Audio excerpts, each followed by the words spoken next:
आज के इस लेक्चर में हम ट्रिपल प्रोडक्ट स्टडी करने वाले हैं। आइए स्टार्ट करते हैं। जब हम दो वेक्टर्स का आपस में क्रॉस प्रोडक्ट लेते हैं तो हमारे पास एक नया वेक्टर बनता है। अब अगर हम इस नए वेक्टर को किसी एक और थर्ड वेक्टर से डॉटेड या क्रॉस्ड फॉर्म में मल्टीप्लाई करें तो इस तरह से हम दो नई डेफिनेशंस को पहुंचते हैं जिनको ट्रिपल प्रोडक्ट कहा जाता है।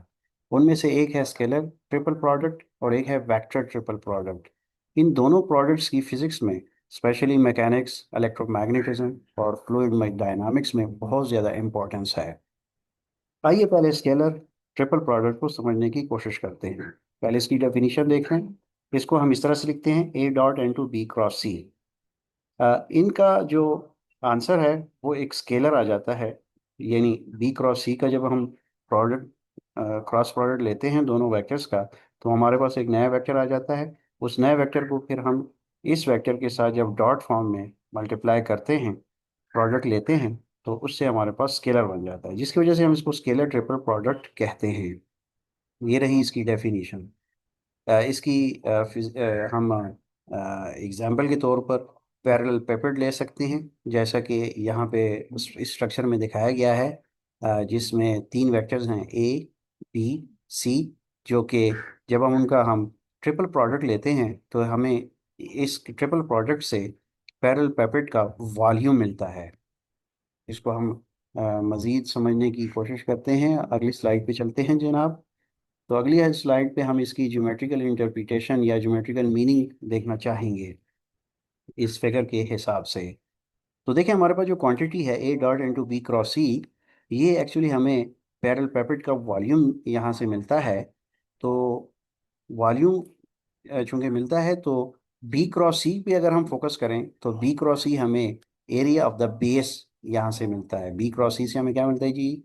एरिया ऑफ द बेस, चूंकि इस पैरेलल पेपेट का बेस है। एक तरह से ये पैरेललोग्राम है और बी क्रॉस सी करने से हमें पैरेललोग्राम का एरिया मिलता है, इस तरह भी आप कह सकते हैं। और ए की प्रोजेक्शन अगर हम देखें तो वो यहाँ पर बनती है ए कॉज ऑफ थीटा, थीटा के हिसाब से। तो ए कॉज ऑफ थीटा जो है ये हमें पैरेलल पेपेट की हाइट यहाँ से मिलती है। ठीक है। तो इस तरह से ये इसकी ज्योमेट्रिकल मीनिंग हमारे पास में ओवरऑल इसकी ये बनती है। अब हम स्केलर ट्रिपल प्रोडक्ट की चंद प्रॉपर्टीज स्टडी करना चाहेंगे। उसमें एक है साइक्लिक प्रॉपर्टी, जिसमें हम ऑर्डर प्रिजर्व रखेंगे। साइक्लिक प्रॉपर्टी में ये है कि ए डॉट बी क्रॉस सी में अगर हम बी, ए की जगह बी लिखें, बी की जगह सी रखें और सी की जगह ए, ठीक है, साइक्लिक को फॉलो करें, तो ये हमारे पास बन जाएगा B dot into C cross A. तो दोनों का सोल्यूशन सेम आएगा। इवन अगर हम यहाँ पे भी साइक्लिक आगे फर्दर रखें सी डॉट इंटू ए क्रॉस बी, तो इन तीनों का जो सोल्यूशन है वो सेम होगा।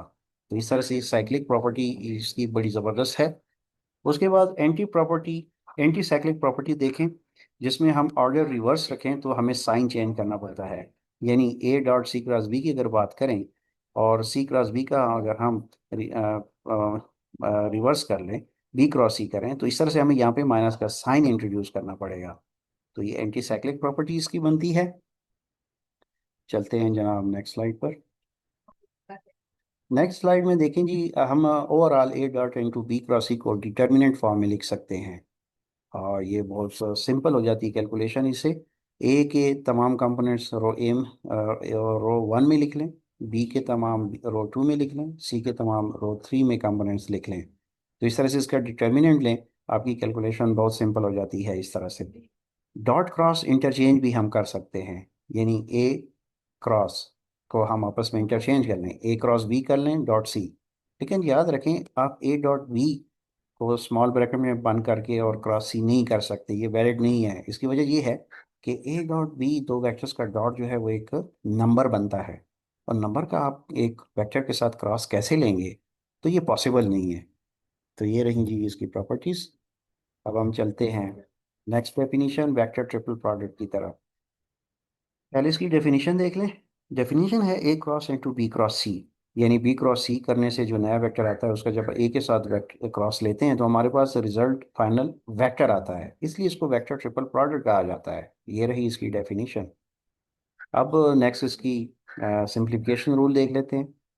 ए cross into B cross C को हम लिख सकते हैं B into A dot C minus C into A dot B, यानी B A C minus C A B rule. तो यहाँ पे the result is a linear combination of vectors B and C. तो ये एक इसका सिंप्लीफिकेशन रूल है, इसको भी आप याद रखें। इसकी अक्सर न्यूमेरिकल प्रॉब्लम सॉल्व करते हुए ज़रूरत पड़ेगी। आगे जी कुछ इंपॉर्टेंट मज़ीद पॉइंट्स हैं, जैसे कि cross product are not associative. ये एसोसिएटिव क्रॉस प्रोडक्ट नहीं होता। यह हम पहले भी डिस्कस कर चुके हैं क्रॉस प्रोडक्ट के लेक्चर में। यानी ए क्रॉस बी क्रॉस सी जो है, वो उससे जो रिजल्ट आता है वो ए क्रॉस इंटू बी क्रॉस सी से आने वाले रिजल्ट से मुख्तलिफ होगा।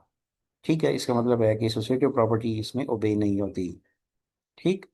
अच्छा, इनफैक्ट होता क्या है, ए क्रॉस बी क्रॉस सी में जब आप ए क्रॉस बी को सी को पहले अगर रखना चाहेंगे तो माइनस का साइन आएगा। और इसको फर्दर अगर आप सिंप्लीफिकेशन रूल इस पे लगाते हैं तो आपके पास आएगा minus into A into B dot C plus B into A dot C. Minus का साइन होगा यहाँ पे। तो B A C minus C A B rule is very useful for simplifying complicated vector expressions. ठीक है, उसको express, ये simplification rule आप याद रखें, इसकी अक्सर ज़रूरत पड़ती है इस तरह के प्रॉब्लम सॉल्व करते हुए, जिससे आपकी कैलकुलेशन बड़ी सिंपल हो जाती है। हाई ऑर्डर प्रोडक्ट्स पे भी हम जा सकते हैं, यानी product of two cross products. ये भी एक देखें क्रॉस प्रोडक्ट है, ये भी क्रॉस प्रोडक्ट है, इसका हम डॉट प्रोडक्ट लेना चाहेंगे। तो इस तरह करने से हमारे पास ये आइडेंटिटी बनती है, इसको आप मेमोराइज रखें। फिर है नेस्टेड ट्रिपल प्रोडक्ट, जिसमें A cross into B cross into C cross D आप इस तरह से लेते हैं, जिसको आप इस फॉर्म में लिख सकते हैं। ये भी बहुत इंपॉर्टेंट है, अक्सर ज़रूरत पड़ती है, इसको भी आप अच्छी तरह से याद रखें। और चलते हैं जनाब नेक्स्ट। नेक्स्ट हमारे पास की पॉइंट्स जो हमें याद रखने हैं वो ये है कि स्केलर ट्रिपल प्रोडक्ट के केस में हमारे पास A dot into B cross C actually हमें एक स्केलर रिजल्ट के तौर पर मिलता है एट द एंड। और इसकी हमने जो फिजिकल एग्जांपल देखी है वो वॉल्यूम है, वॉल्यूम ऑफ पैरेललेपिपेड। और वेक्टर ट्रिपल प्रोडक्ट में ए क्रॉस इंटू बी क्रॉस सी, यहाँ से हमारे पास जो आंसर आता है वो वेक्टर आता है। इसकी simplified form B A C minus C A B rule भी है, इसको आप याद रखिएगा। Cross product is not associative, यह हमने देखा। पैरेंथेसिस मैटर इसमें करते हैं कि आपने पैरेंथेसिस कैसे वेक्टर्स के बीच में डाले हैं। Complex expressions can always be reduced step by step using these rules. In rules को इस्तेमाल करते हुए आप कॉम्प्लेक्स एक्सप्रेशंस को बहुत सिंपल कर सकते हैं। तो triple product rules are very important in electrodynamics, torque, angular momentum and Maxwell's equation.